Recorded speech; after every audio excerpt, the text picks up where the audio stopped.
Assalamualaikum warahmatullahi wabarakatuh. Shalom, Om Swastiastu, Namo Buddhaya, Salam Kebajikan. Pada kesempatan kali ini, saya mewakili Komite Mutu akan memberikan materi mengenai pengantar peningkatan mutu dan keselamatan pasien rumah sakit di Rumah Sakit Ken Saras. Ya, Komite Mutu yang dibentuk di Rumah Sakit Ken Saras sudah berdasarkan Peraturan Menteri Kesehatan Republik Indonesia Nomor 80 Tahun 2020 tentang Komite Mutu Rumah Sakit, di mana di dalamnya memuat yang pertama yaitu setiap rumah sakit wajib menyelenggarakan tata kelola mutu. Kemudian, tata kelola mutu dilakukan untuk meningkatkan mutu rumah sakit dan mempertahankan standar pelayanan rumah sakit. Yang ketiga, penyelenggaraan tata kelola mutu dapat dilakukan melalui pembentukan komite mutu sesuai dengan kebutuhan, ketersediaan sumber daya, dan beban kerja rumah sakit. Yang terakhir, dalam hal rumah sakit belum mampu membentuk komite mutu, penyelenggaraan tata kelola mutu rumah sakit dapat dilaksanakan oleh tim penyelenggara mutu. Ya, secara umum dapat digambarkan kegiatan daripada komite mutu di Rumah Sakit Ken Saras. Di dalamnya terdapat 7 fokus area yang terdiri dari 12 standar dan meliputi 44 elemen penilaian. 7 fokus area tersebut pada PMKP 1 terdapat pengelolaan kegiatan PMKP. Kemudian PMKP 2 dan 3 mengenai pemilihan dan pengumpulan data indikator. Di PMKP 4 dan 5 ada analisis dan validasi data. Kemudian di 6 dan 7 ada pencapaian dan pertahanan perbaikan. Serta di PMKP 89 mengenai sistem pelaporan insiden keselamatan pasien. Di PMKP 10 ada budaya keselamatan. Dan yang terakhir di PMKP 11 ada manajemen risiko. Ya, ini tadi sesuai yang sudah saya paparkan. Next. Sesuai dengan Permenkes yang terbaru, yang tadi sudah saya sebutkan, Komite Mutu di Rumah Sakit Ken Saras meliputi 3 subkomite, yaitu Subkomite Peningkatan Mutu, Subkomite Keselamatan Pasien, dan Subkomite Manajemen Risiko. Yang pertama yang akan kita bahas adalah Subkomite Peningkatan Mutu. Apa saja kegiatan dari Subkomite Peningkatan Mutu di Rumah Sakit? Yang pertama yaitu pembuatan dan pengumpulan indikator mutu rumah sakit, kemudian analisa capaian indikator, yang ketiga laporan capaian indikator, dan yang terakhir upaya perbaikan melalui PDSA. Jenis indikator sesuai dengan yang sudah ditetapkan melalui standar akreditasi Kementerian Kesehatan, ada 3 judul besar mengenai jenis indikator, yakni indikator nasional mutu, indikator mutu prioritas rumah sakit, dan indikator mutu prioritas unit. Di mana untuk prioritas unit ini terdiri dari unit klinis dan unit manajemen. Sesuai yang tertuang dalam PMKP 3 bahwa pengumpulan data indikator itu dilakukan oleh staf pengumpul data yang telah mendapatkan pelatihan tentang pengumpulan atau pengukuran data indikator mutu. Di Rumah Sakit Ken Saras sendiri, secara berkala sudah diadakan pelatihan mengenai penanggung jawab data. Di antaranya kegiatannya ada pengumpulan dan pengukuran indikator mutu itu sendiri. Indikator nasional mutu yang sudah disahkan secara resmi ada 13 indikator di situ. Yang pertama yaitu kepatuhan kebersihan tangan, 2, kepatuhan penggunaan APD, 3, kepatuhan identifikasi pasien, 4, waktu tanggap operasi seksio sesaria emergensi, 5, waktu tunggu rawat jalan, 6, penundaan operasi elektif, 7, kepatuhan waktu visit dokter, 8, pelaporan hasil kritis laboratorium, 9, kepatuhan penggunaan formularium nasional, 10, kepatuhan terhadap clinical pathway, 11, kepatuhan upaya pencegahan risiko pasien jatuh, 12, kecepatan waktu tanggap komplain, dan yang terakhir, poin 13, yaitu kepuasan pasien. Ya, beberapa hal penting mengenai INM yang wajib kita ketahui, bahwa profil dan target dari indikator itu tidak dapat diubah. Karenanya, pengambilan data dan sampel harus disesuaikan dengan profil indikator. Hal tersebut menjadi bagian dari indikator unit kerja dan dilaporkan secara berkala kepada Kementerian Kesehatan. Sedangkan untuk pengukuran mutu untuk perbaikan prioritas, di dalamnya memuat tentang sasaran keselamatan pasien, kemudian pelayanan klinis prioritas untuk dilakukan perbaikan, kemudian tujuan strategis rumah sakit, selanjutnya tentang perbaikan sistem yang jika dilakukan akan berdampak luas, Yang kelima, manajemen risiko untuk melakukan perbaikan secara proaktif. Dan yang terakhir, penelitian klinis dan program pendidikan kesehatan. Untuk poin terakhir ini, Rumah Sakit Ken Saras tidak melakukan pengumpulan datanya karena bukan merupakan rumah sakit pendidikan. Untuk kriteria pemilihan prioritas sendiri, ada beberapa hal yang bisa dijadikan untuk panduan. Di antaranya adalah dilihat dari masalah yang paling banyak di rumah sakit, atau jumlah yang paling banyak, atau proses yang berisiko tinggi, atau mengenai ketidakpuasan pasien dan staf, atau mengenai kemudahan dalam pengukuran, ketentuan pemerintah, sesuai dengan tujuan strategis rumah sakit, dan yang terpenting adalah bisa memberikan pengalaman pasien yang lebih baik.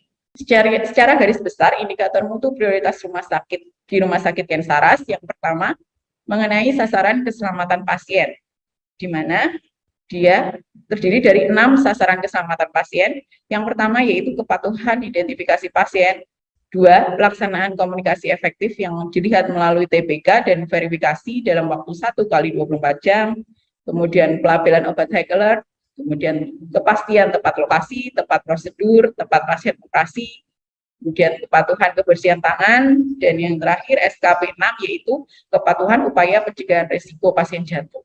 Selanjutnya mengenai indikator pelayanan klinis prioritas, di mana indikator ini di breakdown dari indikator nasional mutu, di antaranya ada kepatuhan identifikasi pasien, kemudian kepatuhan penggunaan formularium nasional, dan kepatuhan terhadap alur klinis atau clinical pathway. Selanjutnya, indikator tujuan strategis rumah sakit atau KPI, di mana di sini karena Rumah Sakit Ken Saras dengan layanan unggulan merupakan layanan kemoterapi, maka kami mengambil judul indikator yaitu angka kejadian ekstravasasi pada pasien yang mengalami kemoterapi sebanyak kurang dari sama dengan 5%. Untuk indikator perbaikan sistem, kita mengambil judul handover atau serah terima dan transmisi pasien dilakukan sampai informasi tersampaikan dengan benar sebesar 100%. Selanjutnya, untuk indikator terkait manajemen risiko, yang ini kita ambil dari pengalaman FMEA tahun lalu, maka kita angkat judul, waktu tunggu penerimaan obat non-racikan di farmasi rawat jalan kurang dari 60 menit. Ya, untuk indikator mutu prioritas unit, di sini dibagi dua, yaitu unit klinis dan unit manajemen, di mana di Rumah Sakit Ken Saras, semua unit diwajibkan untuk mempunyai satu indikator prioritas unggulan dari unit yang mereka. Next. Ya, ini contoh dari kegiatan yang dilakukan oleh subkomite peningkatan mutu. Yang pertama, pengumpulan data indikator mutu yang dilakukan oleh penanggung jawab data atau PIC data dikumpulkan kepada komite mutu, di mana untuk cut-off pengumpulan datanya adalah setiap tanggal 25 bulan itu dimulai dari tanggal 26 bulan sebelumnya. Kemudian akan kita rekap, setelah 3 bulan akan kita buat grafik, itu contoh grafiknya, ada grafik kepatuhan kebersihan tangan, kepatuhan penggunaan alat pelindung diri, kepatuhan identifikasi pasien, dan indikator-indikator yang lain akan digambarkan melalui grafik 3 bulanan. Setelah itu, komite mutu akan melakukan analisa serta rencana tindak lanjutnya. Setelah itu, laporan akan dikirim ke direktur utama.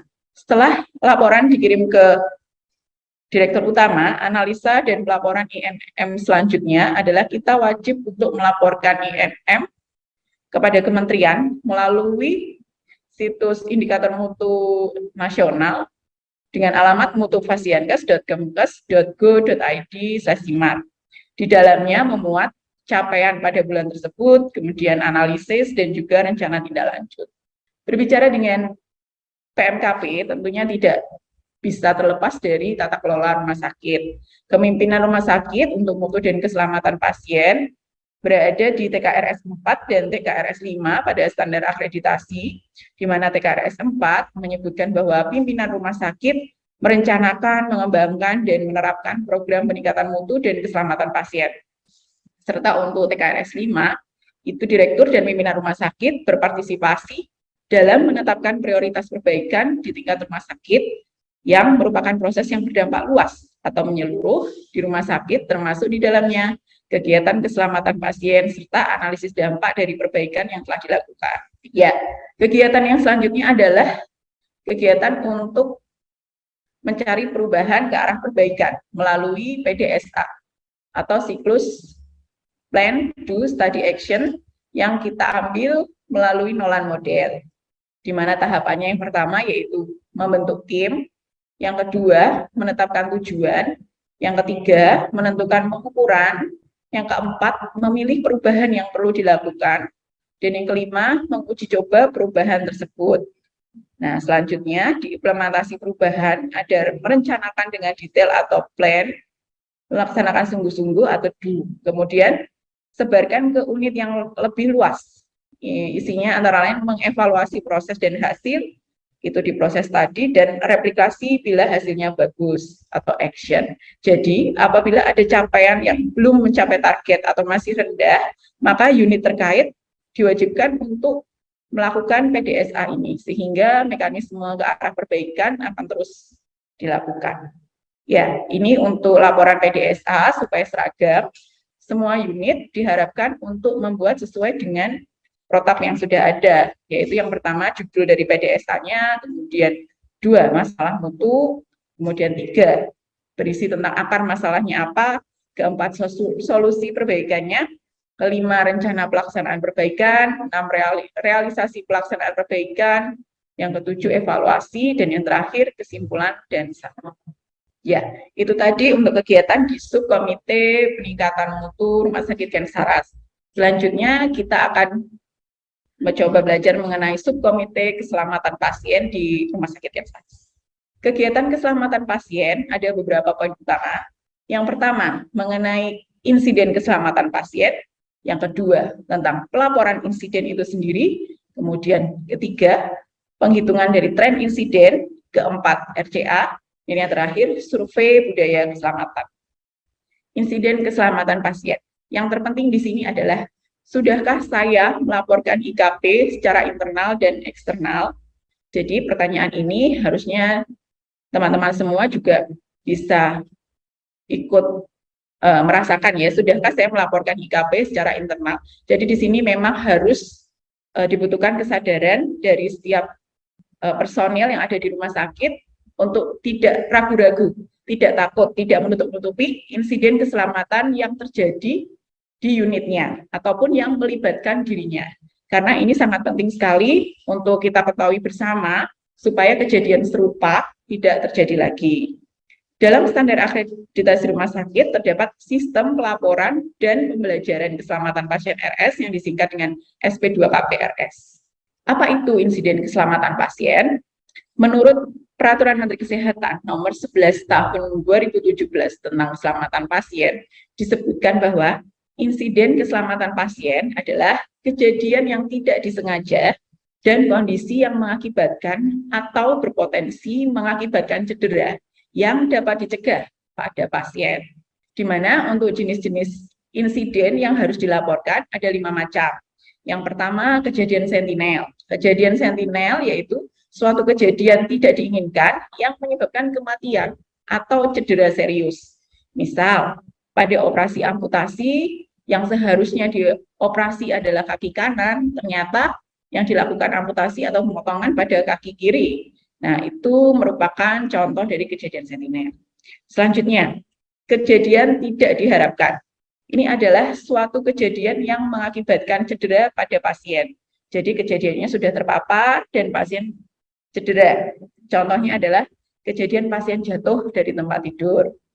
Kemudian kejadian tidak cedera atau KTC, yaitu suatu kejadian yang sudah terpapar kepada pasien tetapi tidak menimbulkan cedera. Contoh, pasien disuntik antibiotik tanpa skin test, tapi ternyata pasien tidak alergi. Nah, itu termasuk KTC. Insiden kejadian yang keempat adalah kejadian nyaris cedera atau KNC. KNC ini adalah suatu kejadian yang belum terpapar kepada pasien. Contoh, perawat akan menyuntikkan insulin pada pasien A, yang sebelumnya sebenarnya pasien tersebut sudah disuntik insulin oleh perawat yang lain. Nah, karena komunikasi, mungkin hal itu jadi tidak dilakukan, sehingga obat insulin tidak jadi masuk ke pasien. Kemudian yang terakhir, kondisi potensi cedera atau KPC adalah kondisi potensial signifikan yang menimbulkan cedera, tapi belum terjadi insiden. Contoh, apabila di IGD ternyata alat defibrilator yang standby di sana itu tidak dicek sehingga rusak tidak ketahuan. Nah, sehingga pada waktu mau digunakan dia tidak bisa. Itu potensi cederanya adalah apabila terjadi pasien yang henti jantung, nah tidak bisa ditolong. Kejadian, ingat ya teman-teman, bahwa kejadian sentinel itu adalah kejadian yang tidak berhubungan dengan perjalanan penyakit pasien atau penyakit yang mendasari terjadinya suatu kejadian itu pada pasien. Kejadian sentinel yang harus dilaporkan adalah yang menyebabkan terjadinya satu, kematian. Kematian di sini adalah di luar dari perjalanan penyakitnya. Kemudian cedera permanen atau cedera seumur hidup.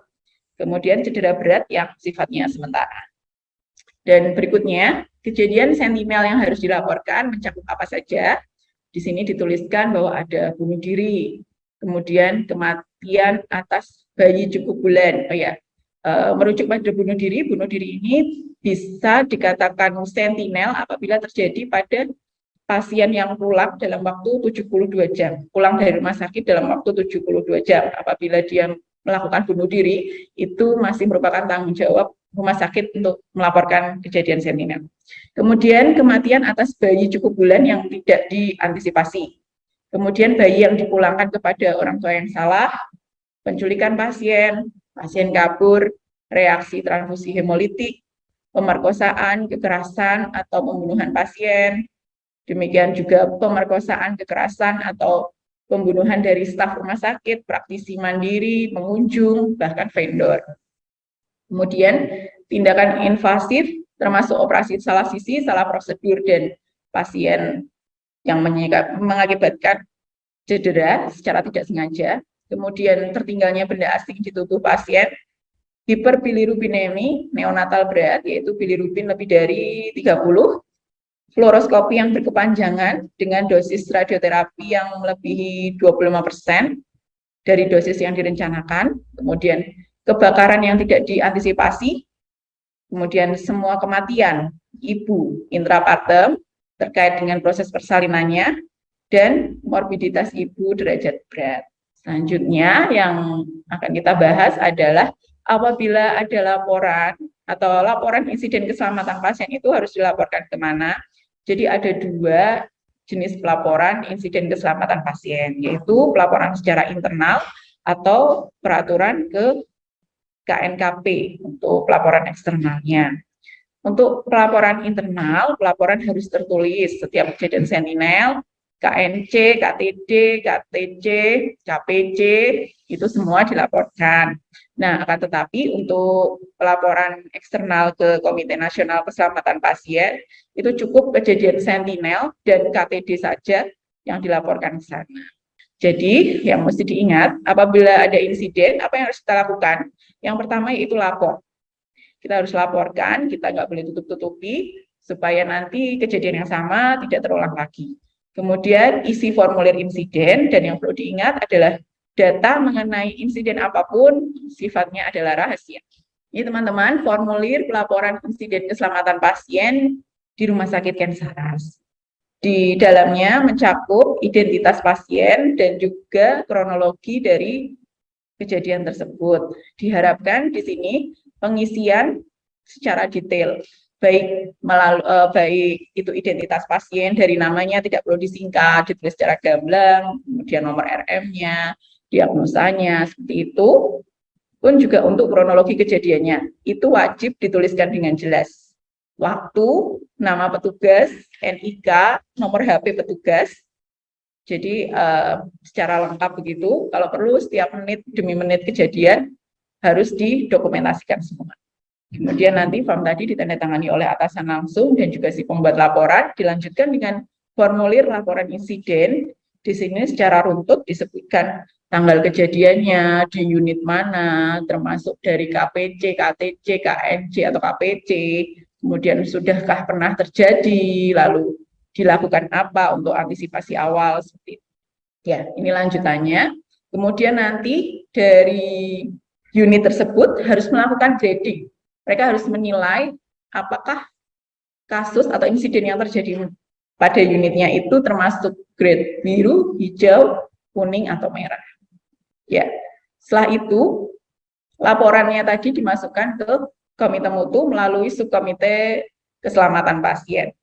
Nah, di sini nanti mereka secara rinci akan menuliskan secara sederhana bagaimana penyebabnya, secara ringkasan seperti itu, penyebab dari insiden, kemudian akar masalahnya seperti apa, tindakan yang dilakukan seperti apa, tanda tangan dari kepala unit atau kepala ruang mengetahui, kemudian diverifikasi oleh komite mutu. Di sini verifikasi oleh komite mutu adalah komite mutu akan melakukan grading ulang untuk setiap laporan insiden yang masuk ke komite mutu. Ya, nah ini adalah cara untuk menggrading setiap insiden yang terjadi. Yang pertama, tabel 1 itu mengenai dampak. Ada tingkat risiko digolongkan menjadi 5. Yang pertama, tidak signifikan, itu dampaknya tidak ada cedera. Kemudian yang kedua, minor, cedera ringan, dapat diatasi dengan pertolongan pertama. Yang ketiga, moderat, cedera sedang, berkurangnya fungsi motorik, dan setiap kasus yang memperpanjang perawatan atau memperlama length of stay pasien itu di rumah sakit, itu termasuk ke moderat. Kemudian yang termasuk ke grade 4 atau mayor, itu apabila insidennya mengakibatkan cedera luas atau kehilangan fungsi motorik. Dan yang kelima, katastrofik, yaitu kematian yang tidak berhubungan dengan perjalanan penyakit. Nah, setelah tadi kita sudah mengetahui grade daripada dampak, selanjutnya akan kita lihat bagaimana frekuensi atau probabilitas dari insiden tersebut. Sesering apa insiden tersebut terjadi?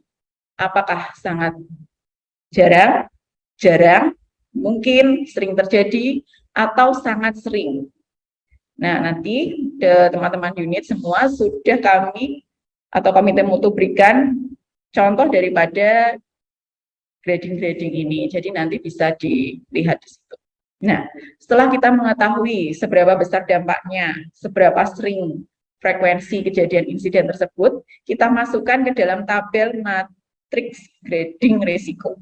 Di sini nanti akan kita tarik antara penilaian probabilitas dan juga dampak. Nah, setelah ketemu ada di titik mana, maka tindak lanjut yang akan dilakukan adalah slide. Apabila dia berada di level ekstrim atau sangat tinggi, maka komite mutu harus melakukan RCA paling lama 45 hari, kemudian membutuhkan tindakan segera dan juga perhatian sampai ke direktur. Biasa terjadi untuk kasus-kasus kematian seperti itu. Kemudian apabila hasil pengkajiannya di high atau tinggi, maka sama seperti dengan yang ekstrim, perlu dilakukan RCA paling lama 45 hari, perlu ada pengkajian dengan detail, perlu tindakan segera, dan membutuhkan perhatian dari manajemen atas. Kemudian untuk hasil moderat atau sedang, itu perlu dilakukan investigasi sederhana paling lama 2 minggu. Kemudian manajer atau pimpinan klinik menilai dampak terhadap biaya. Yang ketiga adalah mengelola risiko tersebut. Yang terakhir, low atau rendah, itu dilakukan investigasi sederhana paling lama 1 minggu. Biasanya ini unit sudah bisa mengelola sendiri. Kemudian untuk diselesaikan dengan prosedur rutin. Tentunya semua ini, baik itu biru, hijau, kuning, apalagi merah, semua perlu dilaporkan ke komite mutu. Ini merupakan contoh apabila kita sudah menganalisa suatu kejadian sentinel dan KTD atau kejadian insiden yang lain, kita perlu melakukan pelaporan setiap bulannya di mutufasienkes.kemkes.go.id. Di sini dipaparkan secara jelas bagaimana data pasien, terus rincian kejadiannya seperti apa, analisisnya bagaimana, tindak lanjutnya seperti apa. Tentunya sebelum komite mutu masuk ke dalam aplikasi ini, komite mutu harus mendapatkan persetujuan dulu dari direksi. Selanjutnya adalah tren insiden. Selain pengelolaan terhadap insiden keselamatan pasien, komite sub keselamatan pasien juga harus mempunyai data mengenai tren insiden yang ada di rumah sakit Kensangkas. Dengan menggunakan profil tren insiden yang sudah disusun, maka subkomite keselamatan pasien akan mendokumentasikan kejadian meliputi reaksi transfusi, kejadian serius akibat reaksi obat, kemudian medication error atau kesalahan pengobatan, perbedaan besar antara diagnosis pra dan pasca operasi, kemudian juga KTD yang berhubungan dengan sedasi prosedural, kemudian KTD yang berhubungan dengan anestesi selama anestesi tanpa memandang cara pemberian, kemudian KTD yang berkaitan dengan identifikasi pasien, dan kejadian-kejadian lain misalnya tentang infeksi yang berkaitan dengan perawatan kesehatan atau wabah penyakit. Selanjutnya, apa yang dilakukan apabila grade kuning dan grade merah tadi adalah RCA. Nah, bagaimana tahapan-tahapan RCA? Ada 8 langkah atau 8 tahapan yang dilakukan oleh subkomite keselamatan pasien bersama-sama dengan tim untuk melakukan RCA. Langkah pertama dan kedua adalah mengidentifikasi dan membentuk tim. Tim tersebut bisa di luar atau memang diharapkan di luar dari orang-orang yang terlibat di dalam insiden tersebut, supaya nanti hasil-hasil investigasi, hasil-hasil analisis dan juga tindak lanjut tidak subjektif. Kemudian langkah ketiga, mengumpulkan data dan informasi. Langkah yang keempat, memetakan kejadian. Langkah 5, mengidentifikasi CMP. Kemudian langkah ke-6, menganalisis informasi. Langkah ke-7, melakukan rekomendasi serta rencana tindakan setelah dilakukan analisis, dan yang terakhir atau langkah ke-8 adalah pelaporan dan diseminasi. Nah, jika diseminasi ini akan dilibatkan dari unit-unit yang terlibat, bahkan pimpinan-pimpinan dari unit-unit yang terlibat itu tadi, kita datangkan semua untuk kita beritahu kasusnya, kita beritahu analisisnya, dan juga rencana tindak lanjut. Yang semuanya itu bertujuan agar tindakan yang insiden yang sama tidak terjadi lagi. Perlu diingat ya, RCA itu untuk kejadian apa saja. Yang pertama adalah untuk semua insiden yang terjadi, yang tentunya sudah melalui proses penggradingan terlebih dahulu. Kemudian ada kegagalan proses. Yang ketiga, apabila ada kerusakan atau kehilangan aset, termasuk SDM, obat-obatan, itu juga harus RCA. Selanjutnya, apabila terjadi penghentian produksi dan ketidakpuasan dari konsumen. Ya, selanjutnya, setelah melalui insiden, melalui tren, nah, kegiatan terbesar dari subkomite keselamatan pasien adalah mengenai budaya keselamatan pasien, di mana yang perlu kita ketahui bersama adalah budaya keselamatan pasien merupakan budaya keselamatan rumah sakit. Untuk itu diperlukan adanya survei budaya dan juga penerapan budaya keselamatan. Survei budaya keselamatan ini di Rumah Sakit Ken Saras berlangsung setiap tahun 1 kali, di mana nanti modelnya adalah peserta atau sampel mengisi kuesioner dari survei budaya keselamatan pasien yang selama ini diadop dari AHRQ melalui Google Form sesuai dengan standar pada PMKP 10 bahwa rumah sakit melakukan pengukuran dan evaluasi budaya keselamatan. Rumah sakit telah melakukan proses pengukuran budaya keselamatan dan nantinya hasil pengukuran itu sebagai acuan untuk menyusun program peningkatan budaya keselamatan rumah sakit di tahun berikutnya. Selanjutnya untuk subkomite manajemen risiko.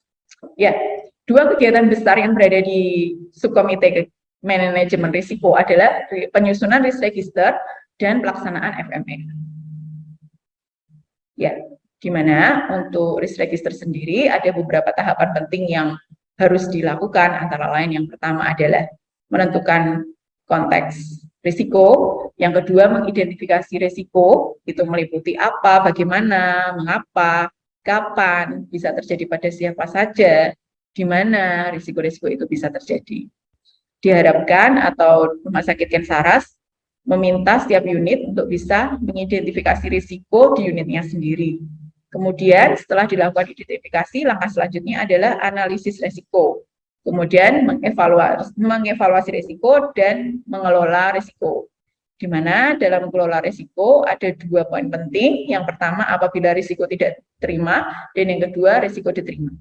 Apabila risiko tidak diterima, maka diperlukan komunikasi dan konsultasi. Diharapkan di sini adalah maksimalkan keterlibatan semua pemangku kepentingan. Apabila risiko tersebut dapat diterima, maka yang dilakukan adalah monitoring, audit, dan peninjauan ulang. Tentunya hal ini memerlukan dukungan internal juga. Selanjutnya, setelah melakukan tahapan 1 sampai 5, yang perlu didiskusikan adalah mengenai penanganan atau pengobatan terhadap risiko tersebut. Setelah tadi menentukan atau membuat risk register, menyusun risk register, maka akan diketahui apa saja yang menjadi top risk atau risiko-risiko tertinggi yang mungkin terjadi, risiko-risiko yang poinnya atau menimbulkan dampak yang besar, akan dilanjutkan dengan kegiatan FMEA. Nah, di sini apa yang terjadi di FMEA itu antara lain yang pertama, mengidentifikasi risiko tinggi dari risk register. Setelah teridentifikasi, langkah selanjutnya adalah menetapkan tim. Kemudian, mengidentifikasi kesalahan proses ini ada di mana, membuat skor prioritas, kemudian mengevaluasi hasil dan mengurangi modus kegagalan, serta membuat rencana tindak lanjut. Itu tadi yang dapat Komite Mutu sampaikan. Perlu saya garis bawahi di sini adalah mutu itu adalah bukan hanya tanggung jawab dari Komite Mutu, tetapi tanggung jawab dari semua komponen, semua unit yang berada di Rumah Sakit Gensaras. Untuk itu diperlukan suatu kerjasama yang baik antar unit dan juga komitmen bersama untuk terus senantiasa meningkatkan mutu demi terwujudnya keselamatan pasien di Rumah Sakit Gensaras. Sekian dari Komite Mutu. Wassalamualaikum warahmatullahi wabarakatuh.